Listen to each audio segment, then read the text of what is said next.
Bonjour à tous et soyez les bienvenus sur Nienko TV.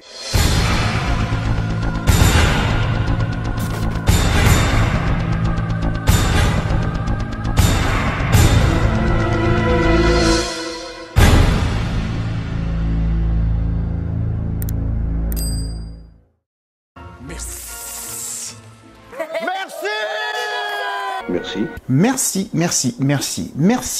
infiniment. Vous êtes maintenant plus de 1000 sur ma chaîne. Alors 1000, c'est un cap symbolique, donc je vous remercie infiniment à tous ceux qui m'ont aidé à atteindre cet objectif. Je pense notamment à ceux qui sont là depuis le début et qui me soutiennent depuis le début via leurs messages, via leurs commentaires, via leurs encouragements, qui m'aident aussi à m'améliorer sur c'est trop long, c'est trop court, fais-en plus, fais-en moins. Ça m'aide du coup à apprendre et il y a toujours à apprendre de ce que je fais. J'ai encore beaucoup de choses à apprendre, j'ai beaucoup de choses à dire encore, donc ce n'est que le début. Et comme ça n'est que le début, on en reprend exactement là où on en était resté. On va parler de Jurassic World aujourd'hui, comme c'était prévu. On y va!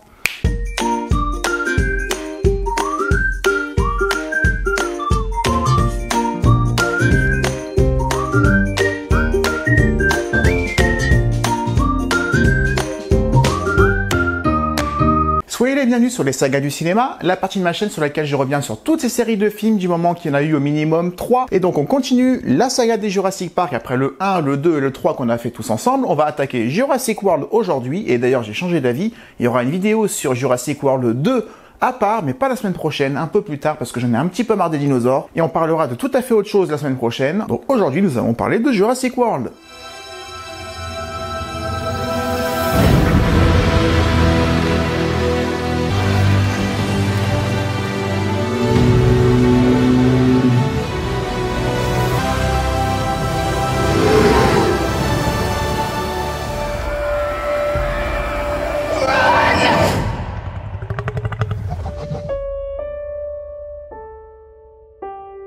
Alors après un troisième film en demi-teinte, à tout point de vue, ou presque, je l'ai dit dans ma vidéo précédente, Steven Spielberg voulait tout de suite enchaîner avec un quatrième film, dans la lignée du troisième, avec toujours Sam Neill qui jouait Alan Grant, et toujours par le même réalisateur Joe Johnston qui avait fait le 3, et donc il fallait battre le fer tant qu'il était chaud. Cependant, entre 2002 et 2008, le script va être réécrit sans cesse, car il ne donnait pas entière satisfaction à Steven Spielberg, et arrivé en 2008, malheureusement une année assez mauvaise, Michael Crichton, le papa de Jurassic Park, l'écrivain des premiers romans, des deux premiers, est malheureusement décédé, quelques mois après Stan Winston, qui lui aussi était là aux manettes pour les dinosaures parce que c'est lui qui leur a donné vie à l'écran sous forme d'animatronique et donc perdre le papa des dinosaures dans l'écriture et dans les effets spéciaux, ça a un petit peu refroidi tout le monde, comme si ce quatrième film était maudit et qu'il valait mieux donc ne pas le faire. Ça me rappelle les signaux envoyés sur un autre film d'un autre genre à l'époque en 75 dans le cinéma français où Gérard Horry devait tourner avec Louis de Funès un cinquième film après Rabbi Jacob parce qu'à chaque fois qu'ils tournent ensemble c'est entre 5, 7 voire 17 millions de téléspectateurs.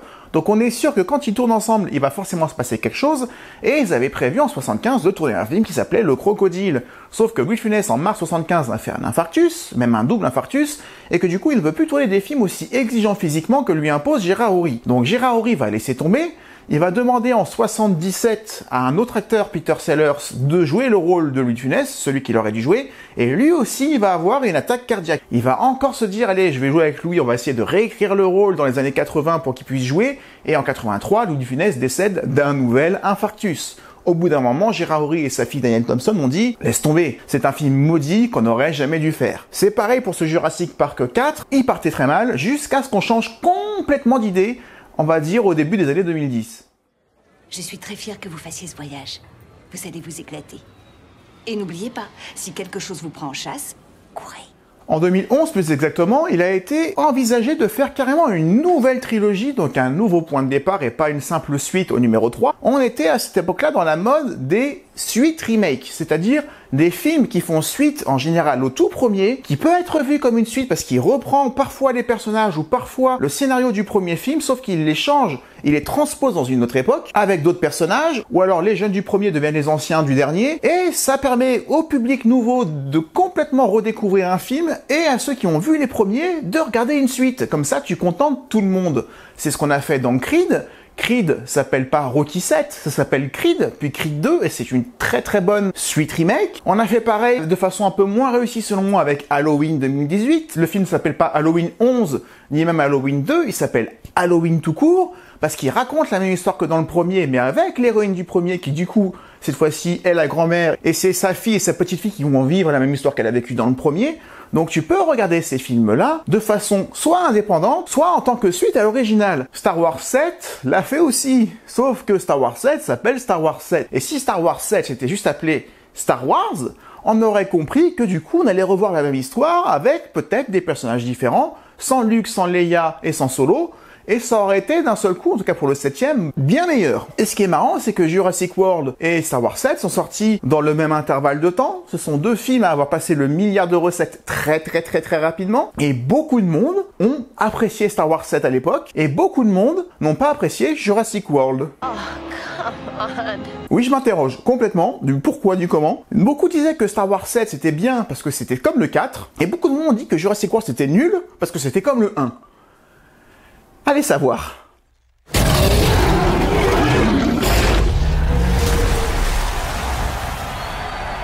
Donc Jurassic World a vraiment avancé au moment où on a décidé de donner les pleins pouvoirs d'écriture aux scénaristes qui ont pris en main la nouvelle trilogie de La Planète des Singes. La Planète des Singes qui reprend l'histoire du premier de façon très différente pour expliquer pourquoi la planète Terre devient un jour peuplée entièrement de singes parlants. Ça reste la même histoire, mais raconté d'une façon tout à fait différente. Et moi, j'ai adoré la trilogie de La Planète des Singes. Donc, qu'il s'occupe de Jurassic World, c'était plutôt bon signe, comme quoi c'était un projet sérieux. Et de quoi parle Jurassic World dans un premier temps? Le film nous raconte l'histoire du parc d'attractions sur la même île que le premier film, dans la continuité du premier film, qui cette fois-ci est complètement ouvert.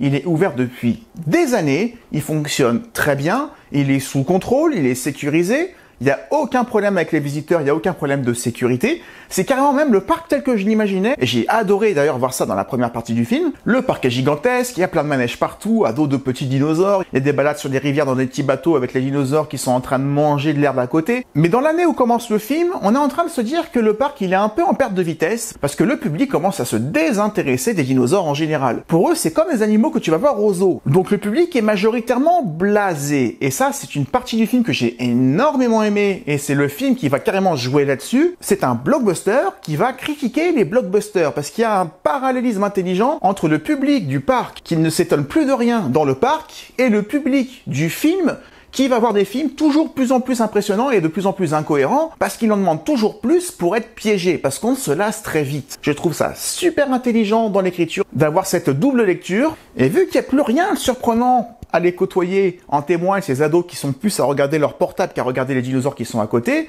ils vont vouloir créer dans le parc une nouvelle espèce, plus un monstre qu'un dinosaure, un mélange de plusieurs ADN de dinos, avec plus de dents, avec plus de griffes, avec plus de cornes, sauf que ce dinosaure qui n'existe pas, qui se cherche complètement une identité, est incontrôlable, ingérable, beaucoup plus intelligent que la moyenne, et dispose de l'aptitude de plein de dinosaures qui font que c'est une machine complète, et qui du coup va s'échapper, très habilement de son enclos, et va libérer tous les dinosaures du parc qui vont se retourner contre les visiteurs qui sont tous bel et bien là.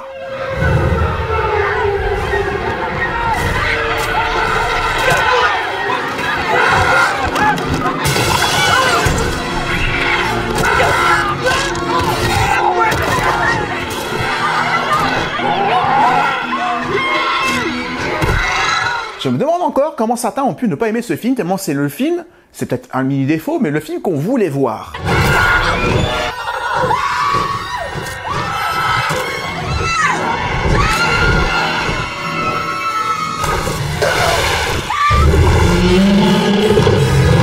Quand je dis mini défaut, c'est parce que le film reste quand même très balisé. C'est le défaut des suites remake, même si j'aime le principe, c'est qu'on suit, dans les grandes lignes, un scénario déjà vu. Sauf que le scénario va pivoter. On va faire un 180 à un certain moment et ça va pas se passer tout à fait pareil. C'est juste qu'on est en terrain connu, donc c'est à la fois confortable et c'est à la fois facile. Nous avons plus appris ces 10 dernières années grâce à la génétique qu'en un siècle à déterrer des ossements. Un monde nouveau s'ouvre à nous. Comme d'habitude, le film est composé en 2 parties. Et je me rappelle qu'à l'époque au cinéma, je m'étais un peu ennuyé durant la première heure et j'avais commencé à me lâcher au moment où les dinos sortent de la serre ou de la volière et s'attaquent aux gens, y compris à la nounou qu'ils arrivent à choper et à se balancer de griffe en griffe et qui balance dans la flotte qui se fait bouffer par le dinosaure géant. À partir de ce moment-là, je me suis dit, c'était drôle. C'était un peu sadique, mais c'était drôle. Mais en le revoyant pour préparer la vidéo, moi je trouve que les 2 heures cette fois-ci se tiennent parfaitement. Alors c'est peut-être parce que mon métier mon vrai métier, c'est-à-dire pas ce que je fais là, implique que j'ai le même raisonnement que ceux qui gèrent le parc, à savoir surveiller les entrées, avoir des objectifs, savoir à combien on en est, quel chiffre d'affaires, est-ce que tout le monde est satisfait, l'indice de satisfaction, toute cette première heure qu'on passe un peu dans les coulisses du parc, où on a une équipe qui est là, à la fois pour le plaisir des visiteurs, mais aussi à celui des investisseurs, eh ben je trouve ça assez bien mené parce que du coup, on voit vraiment le côté gestion d'un parc d'attraction comme dans les jeux vidéo où tu dois gérer une fête foraine avec le salaire, avec les coûts, avec le ménage, avec l'entretien. Et j'ai trouvé ça super intéressant. C'est peut-être mon métier qui fait que j'ai trouvé ça intéressant, alors qu'au cinéma à l'époque où je ne faisais pas encore ce métier-là, je me suis dit, bon, bah, c'est bien de savoir qu'ils ont un objectif de 95% de satisfaction. Mais en fait, quand on y réfléchit de nos jours, l'indice satisfaction, c'est primordial pour toutes les entreprises. Et donc, j'ai trouvé ça sympa de l'amener dans ce cadre-là. J'ai adoré comment, dans le film, on raconte cette dérive de la société de consommation où tout est souvent dématérialisé un maximum. Le parc, il est magnifique, mais il est très high-tech. Il y a beaucoup d'hologrammes de dinosaures plutôt que les vrais squelettes en eux-mêmes.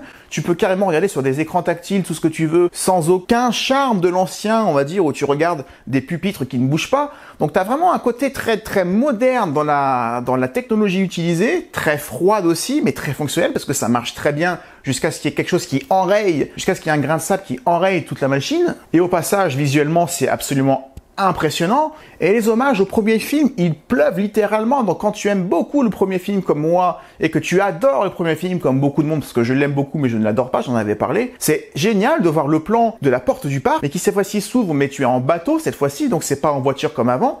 Je trouve ça génial. Et la musique, parce qu'il y a deux musiques dans Jurassic Park qui sont très attendues. Il y a celle-là,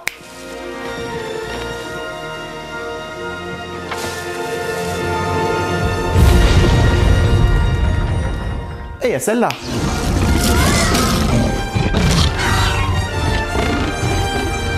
Et à chaque fois, on les attend, ces musiques-là. Dans le 1, elles sont très bien placées. Dans le 2, on l'attend désespérément, mais ça ne tombe qu'à la fin alors qu'on n'en a plus rien à faire du film. Et dans le 3e, on avait tendance à la mettre un peu pour tout et n'importe quoi.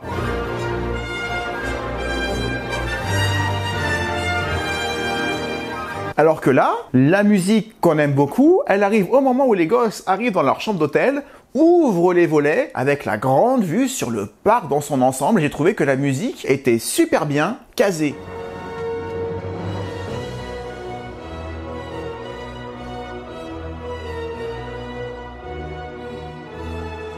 Et ça, c'est souvent bon signe dans le cinéma, et surtout dans les suites, quand tu sais que tu as une musique qui va tomber. Si elle tombe à un moment où c'est parfaitement raccord avec ce qui se passe,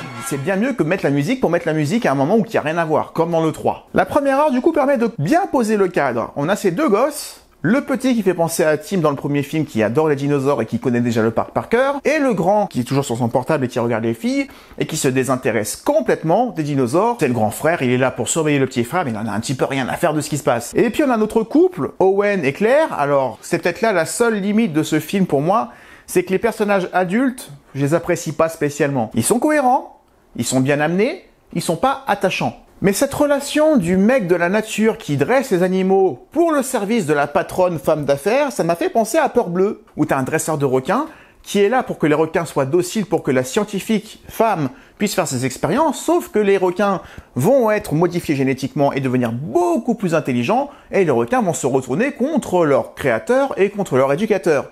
C'est exactement la même histoire ici. Mais bien qu'aucun personnage attire ici ma sympathie comme dans le premier, il y a autre chose qui pour moi compense et attire ma sympathie, c'est la personnalisation des dinosaures, entre autres Blue, le raptor, qui est super attachant autant dans Jurassic World que dans le 2 d'ailleurs, et dont la relation avec Owen est super intéressante parce que ça reste un prédateur sauvage sur lequel il a à peine le contrôle. Un seul mouvement de travers et Owen, il se fait bouffer par Blue.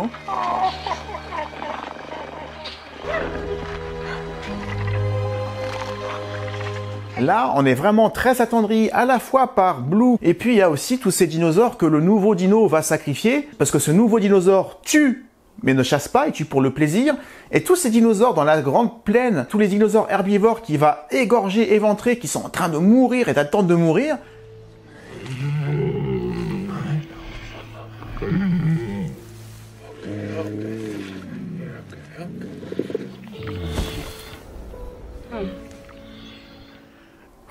Rien que là d'y penser, ça me fait un truc.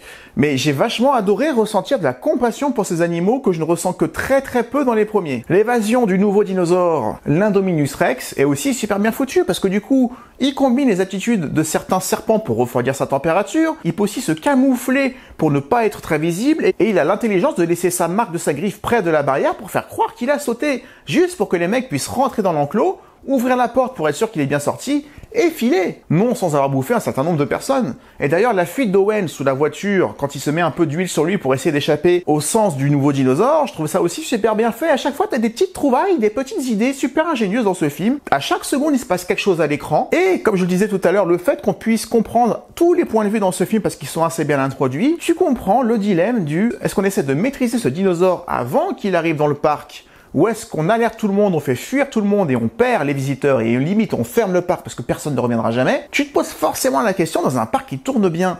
Et forcément, ça va mal tourner. À partir du moment où les dinosaures volants sortent de leur enclos, enfin de leur volière et s'en prennent aux visiteurs, c'est là où le film décolle vraiment, où tu vois que tout part en live, un peu comme dans les Dents de la Mer 3D, sauf que les Dents de la Mer 3D c'était raté, mais le parc d'attractions nautiques avec des visiteurs qui se font menacer par les créatures qui sont censées regarder, ça marche à chaque fois. Et là, encore une fois, la scène avec tous ces volatiles qui chopent un peu tout le monde, c'est super bien foutu. De leur côté, les deux gosses nous font une parodie de la scène de la Jeep dans le premier film, menacée par Tyrannosaure. Cette fois-ci, c'est l'Indominus Rex qui s'attaque au globe, ce globe qui leur permet de circuler indépendamment dans des troupeaux de dinosaures qui sont censés être incassables. Ça aussi, c'est super bien foutu. Cette scène, elle est à la fois digne du premier Jurassic Park dans le sens où ils sont vraiment attaqués par un monstre géant protégé à peine par des vitres qui menacent de casser à tout moment, et ça fait même penser un peu à Avatar, au moment où ils doivent sauter tous les deux du haut de la chute d'eau pour échapper aux dinosaures. On a une scène identique dans le premier Avatar. Et pourquoi j'ai dit le premier? De toute façon, il n'y en a toujours eu qu'un seul pour l'instant, puisque Avatar numéro 2, ça fait 10 ans qu'on repousse la sortie. On en parlera un jour d'Avatar. Une fois que t'as passé la crise, on s'organise, et l'idée du coup arrive, et on l'avait senti à des kilomètres, qu'on va utiliser les raptors qui sont censés être du côté des humains parce qu'ils ont été dressés, pour chasser et traquer l'Indominus Rex qui, mystère dévoilé, a été créé en partie grâce à de l'ADN de raptor, ce qui fait que c'est un raptor alpha qui va prendre le contrôle des raptors et les retourner contre nous. Une scène un peu maladroite, parce qu'à partir du moment où ils ont localisé l'Indominus Rex, qui a eu l'intelligence d'enlever d'ailleurs son implant qui était censé nous permettre de le localiser, pourquoi est-ce qu'ils ne le tirent pas sur le nouveau dinosaure alors que le dinosaure et les raptors sont en train de communiquer? Pourquoi est-ce qu'ils les regardent tous comme des... en train d'échanger et de voir que les raptors changent de camp alors que le dinosaure était à leur merci? C'est juste parce que le film doit avancer. C'est peut-être la seule scène que je trouve vraiment très maladroite du film, mais je lui pardonne, ça fait au bout d'1h30 quand même, et j'ai déjà vu pire. On tire bien sur la corde nostalgique, en tout cas ça marche toujours sur moi quand les deux jeunes vont retrouver les vestiges du premier parc qui n'a jamais ouvert, avec la salle d'accueil du premier film, là où il y avait le gros squelette de Tyrannosaure, avec la découverte des anciens casques, plein d'objets qu'on voit dans le premier film qui étaient modernes à l'époque, mais qui là paraissent très vieux. Ça marche à chaque fois avec moi ce truc-là. Et au final, le parc est évacué, et c'est symbolisé par une scène que j'aime énormément dans la salle de contrôle du début, où il y a un mec, de manière faussement héroïque, dit qu'il va rester jusqu'au bout malgré l'évacuation, au cas où il pourrait être utile à ceux qui sont encore dans le parc. Et la nana qui est avec lui, je pense qu'il l'aimait beaucoup, va, elle, être évacuée, et juste avant de dire « moi il faut que je reste », il va vers elle avec une espèce de musique faussement romantique aussi pour l'embrasser, et là elle fait « non, désolé j'ai quelqu'un ».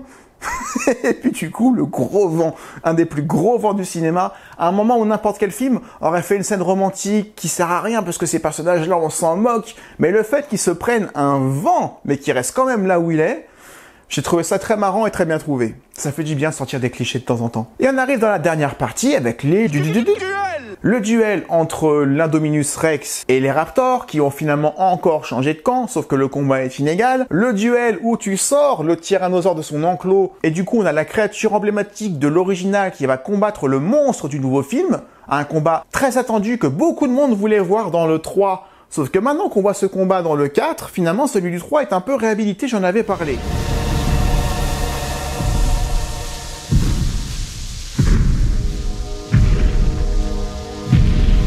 Et on en arrive à la scène qui a gêné énormément de monde, la fameuse scène avec les talons. Alors oui, quelque part, c'est aberrant de se mettre en danger et de courir avec des talons aiguilles alors que tu as un tyrannosaure derrière toi.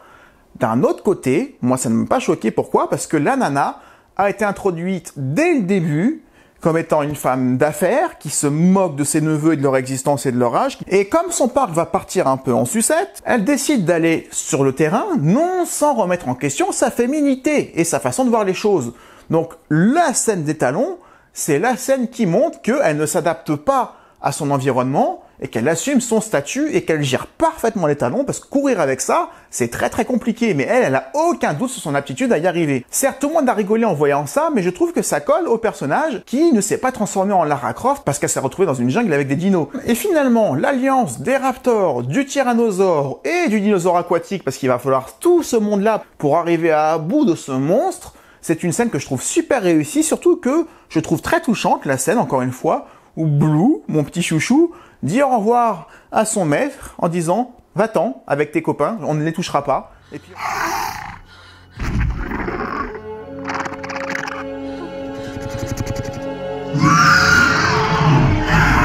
Et puis en plus, il dit aussi au revoir au tyrannosaure, parce que normalement le tyrannosaure et le raptor sont ennemis, surtout dans le premier film, et là du coup ils se mettent d'accord comme ils ont dû se mettre ensemble, ils se regardent et font bon bah écoute, on est ennemis, on a coopéré, chacun va de son côté, par contre si je te recroise...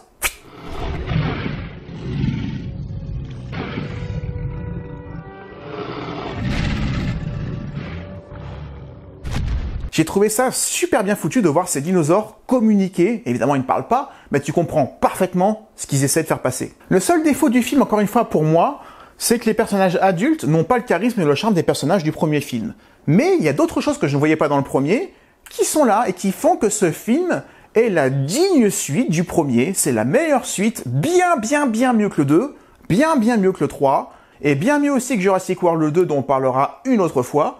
Moi, je trouve que c'est une suite super réussie, super honnête, super bien écrite. Je vois pas le temps passer. Jurassic World, c'est la meilleure suite de l'original. Il est en dessous parce qu'il suit un circuit balisé. Comme la voiture du premier film suit un circuit avec un rail, il fait exactement la même chose, sauf qu'il lui rend super bien hommage. Il est truffé d'anecdotes et d'hommages au premier film, sauf qu'il va plus loin vu que le parc est ouvert, et le parc il est magnifique. C'est le parc dont je rêvais, tout simplement, et dont tout le monde rêvait. On était tous heureux de le voir, et je suis désolé, même si les films sont incomparables, Jurassic World ne trahit rien. C'est pas comme Star Wars 7, encore une fois. Les deux sont sortis il y a quelques mois d'intervalle, je sais plus dans quel ordre, mais beaucoup de monde se sont rués sur Star Wars 7 en disant que c'était du génie de refaire comme le 4, et ceux qui ont trouvé que Jurassic World recopiait trop le 1, ils ne l'ont pas aimé. Je ne comprends pas, il y a quand même pas photo dans les qualités intrinsèques entre Jurassic World et Star Wars 7. J'espère que cette vidéo vous aura plu, c'est tout ce que j'ai envie de dire sur Jurassic World, premier du nom. On parlera du deuxième dans quelques semaines, pas tout de suite, on va parler d'un peu d'autre chose parce que ça devient lourd de faire 5 vidéos de suite sur les dinosaures. Et d'ailleurs, j'ai pris la décision que quand on parlera des sagas du cinéma, je parlerai d'un chapitre, puis d'autre chose, du deuxième chapitre, puis d'autres choses, histoire qu'on puisse varier un peu les genres et les plaisirs, parce que c'est le mot d'ordre de ma chaîne, c'est la diversité des sujets abordés, et s'il y en a qui n'aiment pas les films dont je vais parler, j'ai pas envie qu'ils se tapent 5 ou 6 vidéos dont ils n'ont rien à faire, je veux que tout le monde y trouve son compte. Je vous demande également une nouvelle fois, pour ceux qui ne l'ont pas fait, parce que vous êtes 68% de personnes qui regardent ma chaîne régulièrement, et qui ne s'abonnent pas. J'ai mes statistiques, je sais ce que vous faites. S'il vous plaît, prenez une seconde pour le faire, si évidemment vous appréciez mon travail, mais comme je sais que la plupart reviennent régulièrement, j'imagine que c'est le cas, merci de le faire, merci à ceux qui l'ont déjà fait, merci de partager la vidéo si elle vous a plu, à mettre des commentaires, à échanger tous ensemble sur Jurassic World, ceux qui ont aimé, ceux qui ont moins aimé, dans la bienséance, et on se retrouve la semaine prochaine pour une vidéo d'un tout autre genre, ce sera un nouveau top, et d'ici là, prenez soin de vous, ciao.